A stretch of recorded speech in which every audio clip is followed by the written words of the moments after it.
بسم الله الرحمن الرحيم. بسم الله الذي لا يضر مع اسمه شيء في الأرض ولا في السماء وهو السميع العليم. طاقة إيجابية، فيديوهات تنظيفات رمضان، استعدادنا لرمضان بتخلينا نقوم نفوق نعمل أي حاجة لرمضان، ناخد من وقتنا ولو 10 دقايق كده من استعدادنا لرمضان عشان رمضان يجي علينا واحنا بيوتنا نظيفة إن شاء الله. جايبه لكم النهارده أوسخ بوتاجاز في العالم، بقاله سنين ما تنضفش، مش هقول سنة واحدة، في أكتر من كده كمان. انتوا لو شفتوا كمية الحاجات اللي احنا شلناها من عليها، نسيت اصور اصلا في الاول. لو شايفين احنا مكحتين كمان الحاجات اللي موجودة عليه، واستخدمنا الباور ده. ويا جماعة من اول الفيديو كده، الباور ده ملوش اي 30 لازمة، ملوش اي لازمة ولا بيعمل اي حاجة. كل اللي عمله ان هو يعني هقول الحاجات اللي هي الدهون الكتير دي يعني فكها سنة. انما غير كده عايز دعك السنين، يعني عايز ايدين سليمة وتدعكي بقى ساعة 2 3 براحتك. البوتاجاز ده احنا عملنا السطح بتاعه زي ما انتوا شايفين، انما الازاز بتاعه بصراحة لسه ما عملتوش، فهنشوف تنظيف الازاز ده في فيديو تاني ان شاء الله. من استعدادنا لرمضان إن إحنا نفرّح غيرنا، يعني حد يكون قريبنا تعبان ما بتقدرش تعمل حاجة في بيتها، واحدة مريضة سايبة بوتاجازها زي ما أنتم شايفين كده، ما بتقدرش تنضّف، فيها إيه لو دخّلنا الفرحة عليها كده في أجازة نُص السنة، بعد ما العيال يخلّصوا امتحانات وإحنا فاضيين كده ونساعدها.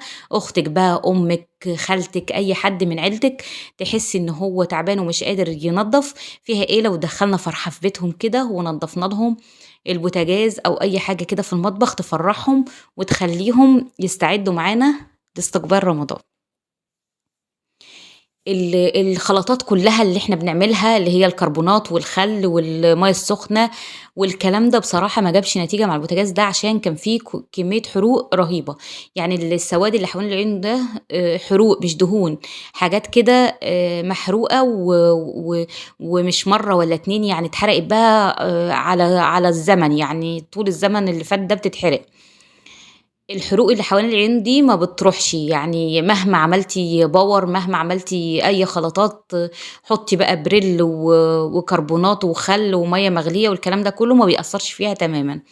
كل المطلوب إن أنتِ يبقى معاكِ حاجة تكحّتي بيها.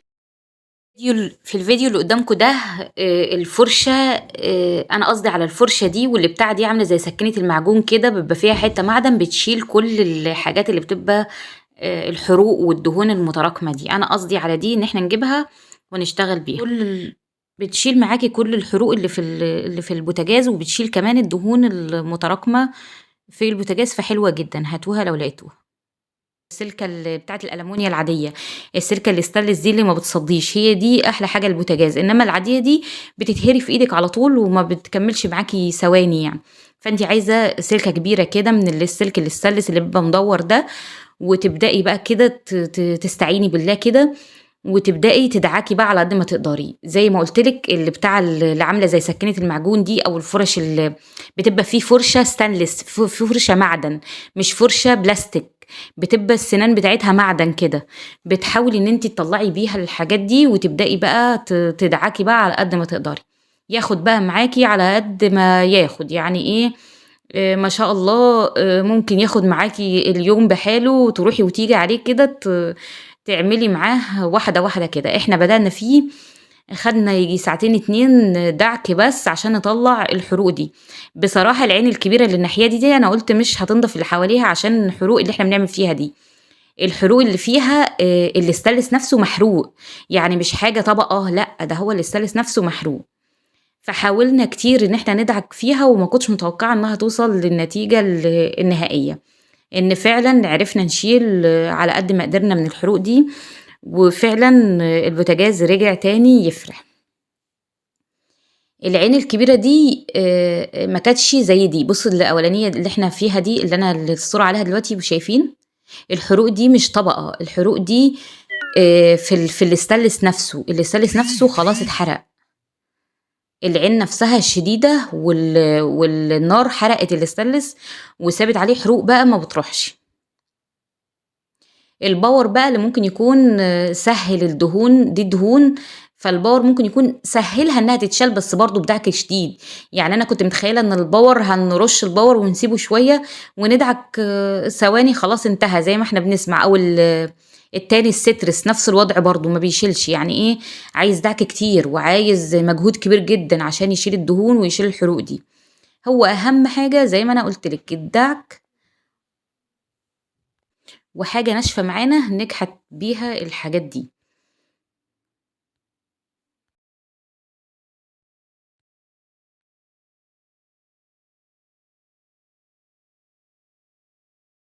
التنظيفات العميقة اللي قلنا عليها نعملها قبل رمضان، اللي هناخدها واحدة واحدة معانا كده، من ضمنها تنظيف البوتاجاز تنظيفة كويسة، اللي هي دعكة بقى حلوة. لو انتي فرشة حاجة على البوتاجاز تشيليها، الورق الألمونيا اللي بنفرشه على البوتاجاز ده يتشال، ونبدأ كده ندعكه دعكة حلوة، ونبدأ كده نعمل له روتين تنظيف قبل رمضان، ان احنا كل يوم ايدنا تمسح سريع سريع كده اللي بيقع عليه، عشان على رمضان يفضل نضيف وزي الفل.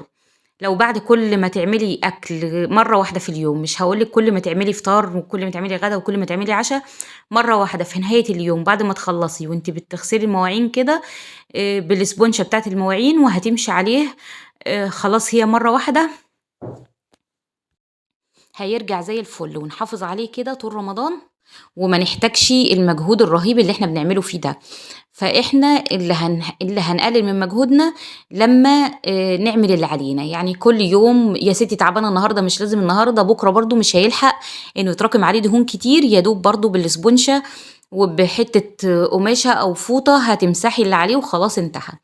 فنحافظ على حاجتنا كده ونخلي بداية رمضان بالنسبة لنا بداية تنظيم وترتيب وبداية نظافة لبيتنا.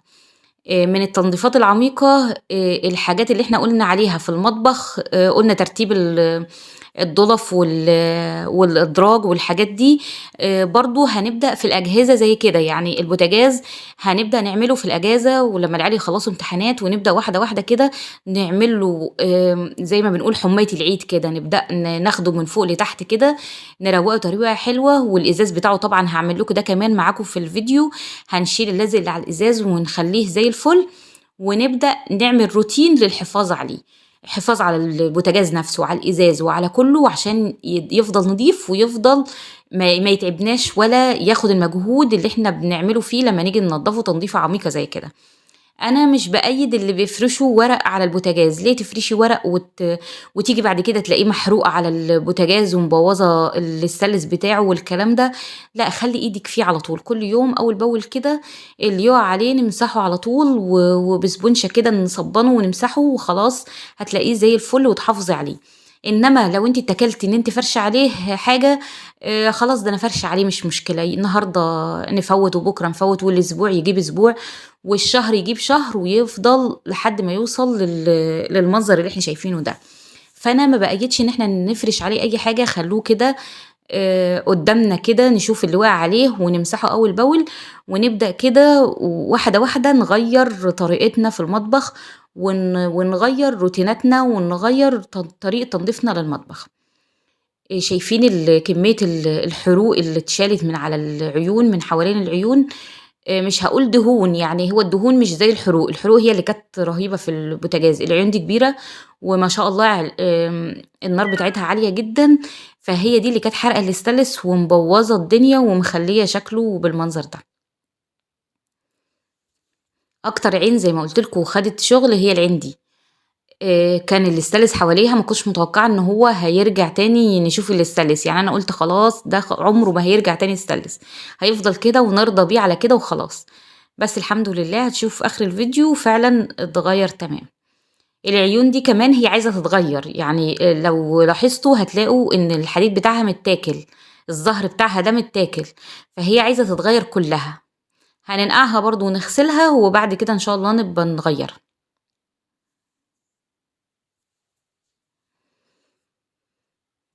التنضيفات اللي عايزة مجهود وعايزة وقت دي هنسيبها للأجازة.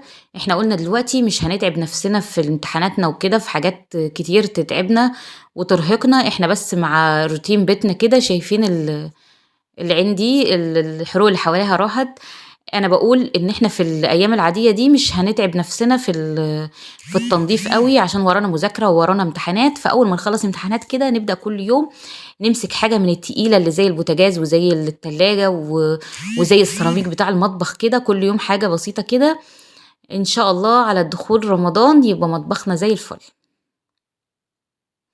أنا باورّيكم البوتاجاز اللي وصل للحالة دي عشان تعرفوا إن كل حاجة ليها حل، يعني مش مثلًا واحدة مريضة ووصل بوتاجازها للمرحلة دي تدخل في مرحلة اكتئاب وخلاص ده أنا كده خلاص ما عُدتش نافعة، وكل ما أبُص للبوتاجاز بتاعي أقول أنا مهملة وأنا مش قادرة وأنا والبوتاجاز بتاعي يسد النِفس وكده، كل حاجة وليها حل، مش قادرة هاتي حد ينضّف لِك، هاتي حد بفلوس، واحدة تساعدِك بفلوس تنضّف لِك المطبخ وتخلّيه كويس وتحافظ عليه، لو جات لِك مثلًا مرّتين في الشهر هتغسل البوتاجاز وتخلّيه برضه تحافظ عليه قصدي ما يوصلش لمرحلة جامدة كده، فما تلوميش نَفْسِك دايمًا إن أنتِ مقصّرة وتدخلي في مرحلة اكتئاب وإن أنا مطبخي مش زي الناس وكده، واحدة، واحدة هتلاقي إن أنتِ بقيتِ محافظة على المطبخ، وبقيتِ مطبخِك زي أي مطبخ تاني، هيحسّن نفسيتِك وهيحسّن حالتِك وهيخلّيكِ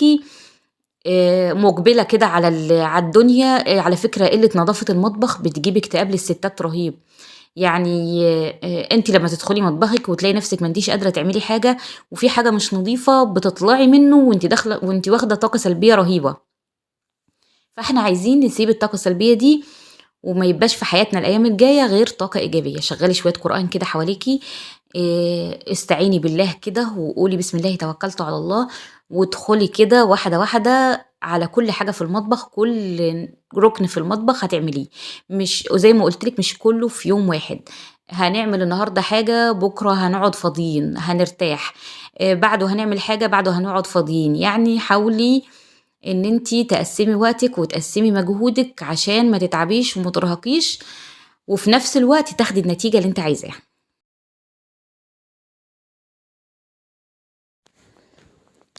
مش كلنا مثاليين ولا كلنا مطابخنا مثالية ولا بيوتنا مثالية، كلنا مقصرين، بيجي علينا وقت كبير مستعدين للنضافة مش قادرين نغيّر من المطبخ، مش قادرين ننضّف بيتنا كويس، يعني مش أنتِ لوحدِك اللي مقصرة، دايمًا خدي دي قاعدة في حياتِك كده عادي أنا قصّرت النهارده في إن أنا أنضّف المطبخ، بُكرة هاقدر أعمله، أنا النهارده قصّرت في مثلًا إن أنا أنضّف البيت، بُكرة بعده وقت ما أروق هاعرف أعمله، يعني خلّي الدنيا عندِك كده مش خلاص دي نهاية الدنيا، إن أنا الدنيا عندي مكركبة وما فيش فايدة وما فيش مش عارف إيه وتدّي نَفْسِك طاقة سلبية، لأ إحنا اليومين اللي جايين دول عايزين كلّهم طاقة إيجابية، عايزين نشجّع نَفْسنا ونشجّع بعضنا كده، والفيديوهات اللي إحنا بنعملها دي للتشجيع، يعني أنتِ مهما وصل حالة بوتاجاز وحالة مطبخِك هينضف، هاجيب لِك كمان مطابخ أكتر من كده، هاجيب لِك مطابخ السيراميك بتاعها عليه دهون السنين وهننضّفه وهنخلّيه زي الفل، عشان ناخد طاقة إيجابية ونعرف إن كل حاجة ليها حل، ما تعقّديش نَفْسِك، كل حاجة أنتِ وصلتِ لها ليها حل. أي دهون عندِك في المطبخ هتتشال، أي كركبة عندِك هتتشال، زي ما قُلت لِك أول حاجة فريزي كل ضلفة عندِك كده وطلّعي الحاجة اللي ما تستخدميهاش وطلّعيها لله، طلّعيها لحد تاني يستخدمها، هتلاقي إن 90% من المطبخ راق، 90% من المطبخ خلاص راح من عليكِ هَم تنضيف، مش كل ما تيجي تنضّفي حاجات أنتِ أصلًا مش بتستخدميها، فروّقي مطبخِك عشان الموضوع يبقى سهل عليكِ. أول حاجة هنشيل الكراكيب، بعد كده هنبدأ تنضيف واحدة، واحدة، كل يوم حاجة بسيطة، كل يوم حاجة ما نحسّش بيها ولا تتعبنا، هو اللي هيتعبنا بس الحاجات اللي متراكمة زي البوتاجاز، زي السيراميك، زي الحاجات دي، بس قُلت لِك هي كل حاجة منهم يوم تعمليها فيه، هتتعبي مرّة وبعد كده هنحافظ عليه وهيبقى بعد كده زي الفل، شايفين العين اللي إحنا ما كناش متوقعينها توصل للمرحلة دي، خلاص بقت زي الفل. هي بس الحتّة اللي في الجنب دي، اللي فيها سمار في الجنب دي، دي بقى حرق بقى، أيوه اللي أنا إيدي عليها دي حرق بقى مش راضي يروح خالص، مش بدعك بقى أو غيره. غير كده الستانلس رجع زي الفل، وأنا باقرّب لكم على الستانلس بتاع البوتاجاز عشان تشوفوا إن إحنا الكحت بتاعنا ما ضرّش الستانلس ولا حاجة، يعني أنا كنت خايفة إن إحنا وإحنا بنعمل كده الستانلس يتجرّح بقى ويبقى شكله مش حلو وكده، بالعكس الستانلس رجع نضيف وزي الفل. العيون دي بقى هناخدها وننقعها ونبدأ بقى نعمل لها خلطة تانية كده، واللي عايزة تتغيّر نغيّرها، والبوتاجاز رجع جديد. هو بقى الإزاز اللي لسه مش جديد خالص هنبدأ له برضه ترويقة حلوة كده في يوم لوحده، عشان بصراحة مش هنقدر نعمل كل ده في يوم واحد. الإزاز نعمله في يوم لوحده، والبوتاجاز في يوم لوحده، وكل حاجة بالراحة واحدة واحدة كده اعمليها من غير ما ترهقي نفسِك. وطبعًا مش عايزين ننسى إن إحنا طول ما إحنا شغالين كده بنحافظ على أذكارنا، الورد بتاع الأذكار شغالين فيه طول ما إحنا شغالين في المطبخ، عشان يبقى خلاص خدنا على لساننا كده الأذكار وإحنا داخلين على رمضان، ناخد ثواب ويعدّي علينا رمضان إن شاء الله وإحنا مغفور لنا كل ذنوبنا، اللهم آمين. ما ننساش كده إن إحنا عاملين من دلوقتي كده استعدادنا لرمضان، مش بس تنضيف، استعدادنا كمان في إن إحنا نحافظ على أذكارنا، استعدادنا إن لساننا دايمًا يكون عامر بذكر الله، عشان قُلنا اللي هيزرع دلوقتي هو اللي هيحصد في رمضان، فنحاول من دلوقتي نعوّد لساننا على ذكر الله، دايمًا طول ما أنتِ واقفة في المطبخ واقفة تعملي أي حاجة اذكري الله، سبحان الله والحمد لله ولا إله إلا الله والله أكبر، سبحان الله وبحمده، سبحان الله العظيم، أذكار كلنا حافظينها وكلها سهلة على لساننا، خلّيكِ عوّدي لسانِك إن دايمًا لسانِك عامر بذكر الله.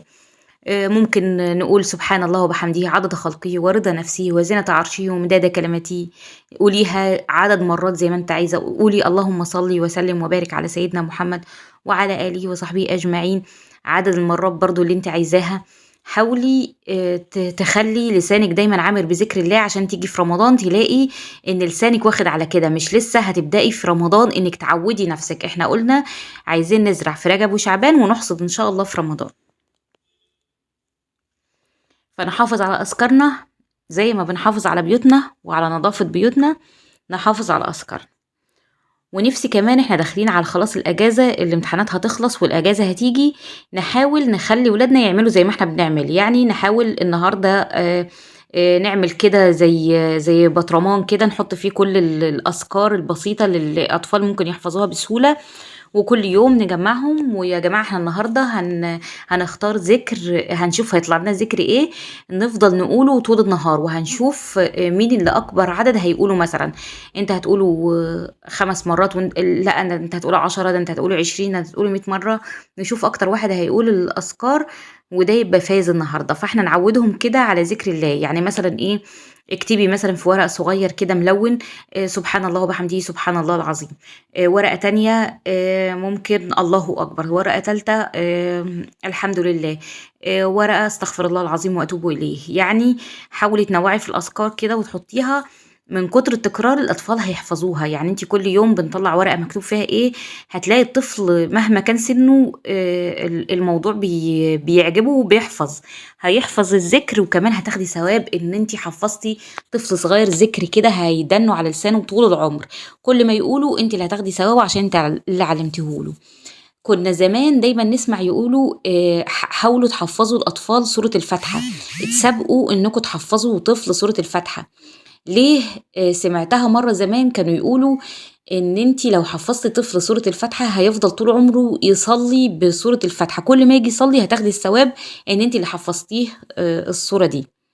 فحاولوا إن أنتم كده تحفّظوهم الأذكار وتحفّظوهم كل يوم حتى ولو حديث واحد عن الرسول صلى الله عليه وسلم، نيجي على رمضان تلاقي عندهم مخزون كده من الأذكار والأحاديث، ناخد معاهم ثواب حلو كده ويعرفوا إن في استعداد لرمضان ويعرفوا إن رمضان شهر مختلف عن باقي شهور السنة.